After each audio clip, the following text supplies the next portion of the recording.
Hello, everybody, and today is February 23rd, 2008, and sorry to say I've been away for so long. There's a lot of things going on in my life right now. Let's say at school, I just had my last week of school, and then next week is finals. I had a birthday in there. I had a crazy party, and I lost my girlfriend. So a lot of things have been happening. Haven't been able to get one up, but anyway, today I definitely want to get this one up because it'll provide some minor distraction to all these crazy events going on.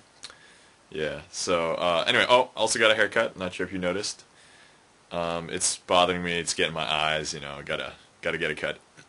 But anyway, so 3 movies. I haven't watched a lot of the new movies, so sorry to say I won't be able to help that much, but.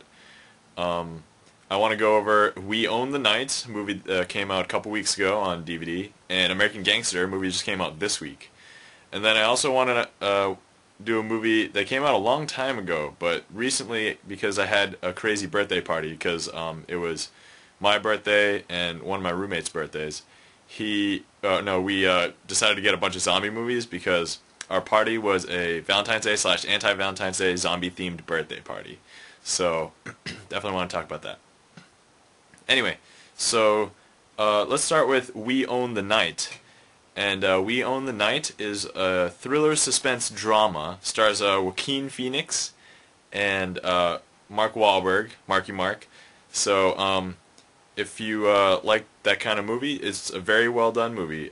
Basically starts off with this family with 2 brothers, Joaquin Phoenix and Mark Wahlberg. And pretty much everybody, all the males in the family are cops, except for Joaquin Phoenix. So, like, the grandfather, the father, and Mark Wahlberg's character, they're all police officers, while Joaquin Phoenix's character runs a nightclub.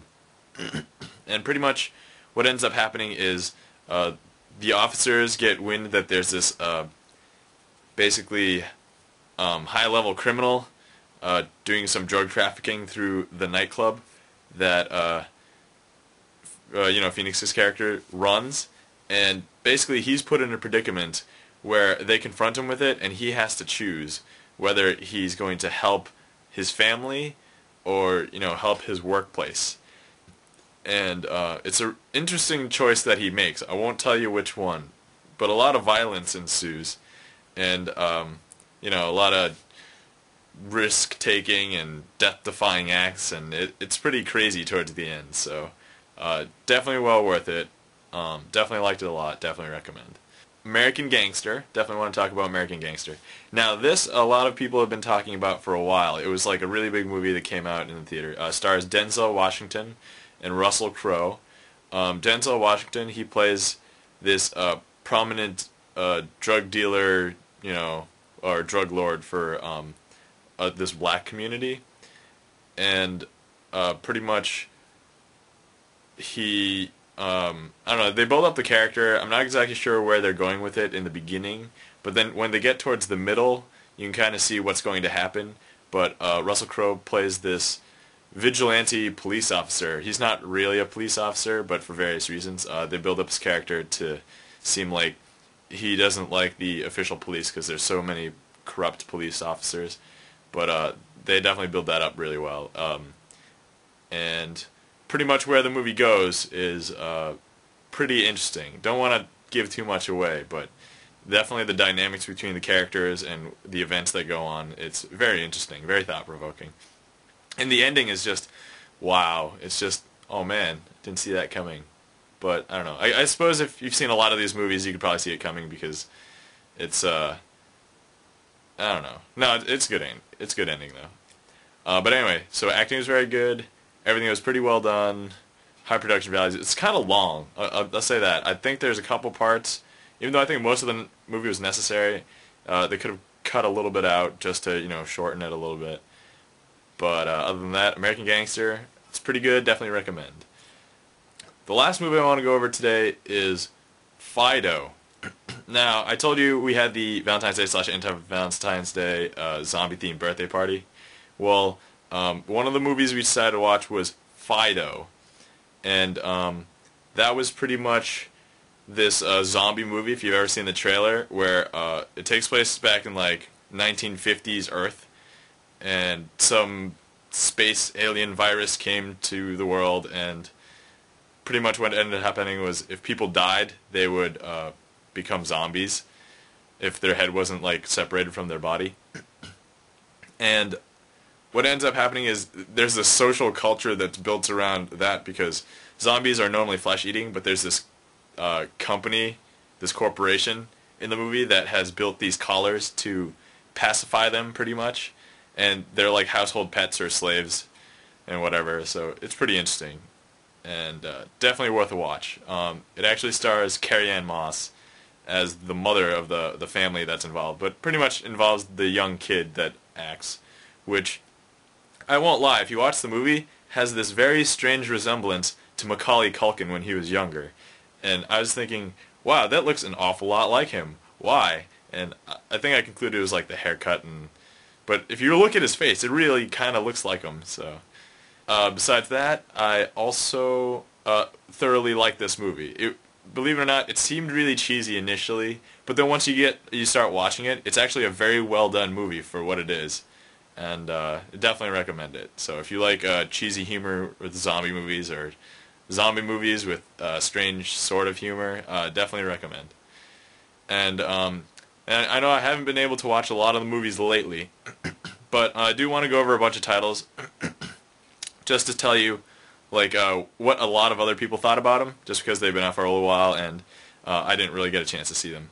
But there was a huge chunk of movies that came out. So some of the two newer ones came out this week. Michael Clayton and Rendition. Heard they were both very good. Definitely recommend both of them from what I hear from other people. Michael Clayton's about George Clooney being a lawyer and coming across something that'll make his career and maybe blowing something over the top. Who knows? Rendition is about torture, basically, and it stars Jake Gyllenhaal, and he, I think, is blowing something over the top about torture in America, and pretty much how American security professionals or whatever, NSA, or however they take prisoners and they torture them to get information out of them for national security purposes. However, they do it because it's illegal to torture in the United States, I guess, and they take them out of the country into, some neutral territory, torture them, and then bring them back so that they kind of get around that. But anyway, so there's that. Let's see. Also, a little while back, War came out. I heard that was a very good action movie. So if you liked, martial arts movies, stars Jason Statham and Jet Li, and apparently the story is very good, but has a twist. So apparently worth a watch. I haven't seen it myself. Yeah, all these movies I haven't really seen. Death Sentence. I heard it was a pretty good movie. A lot of killing, pretty sadistic, but it's a big revenge story starring Kevin Bacon. What else? There was Shoot 'Em Up. That's Clive Owen. Stars Clive Owen, and on the cover of the box, it's just him shooting guns. And I heard that the story was not deep at all, and apparently there's not really that much of a story. But that it was very great for all the amazing action scenes. So if you want a just straight up action movie, it's probably pretty good. Otherwise, probably not worth a watch. But I've been summing it up as Clive Owen shoots guns, because that's what everybody's been telling me that it's about, pretty much about. And I think that's mostly it for all the big movies that I've heard a lot of good things about, to some extent.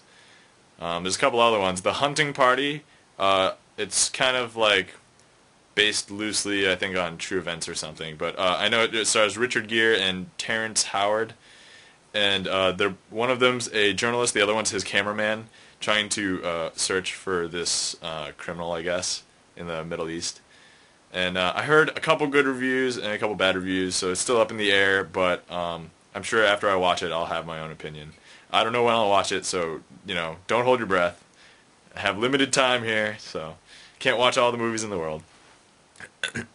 And, let's see, I think that's pretty much it. Next week, look forward to 30 Days of Night, because I already watched that, but I haven't reviewed it yet, only because it wasn't coming out for a while, so I'll review that next week. And I'll talk to you more about a couple other movies at some point, alright? Okay, so you guys have fun, enjoy the movies.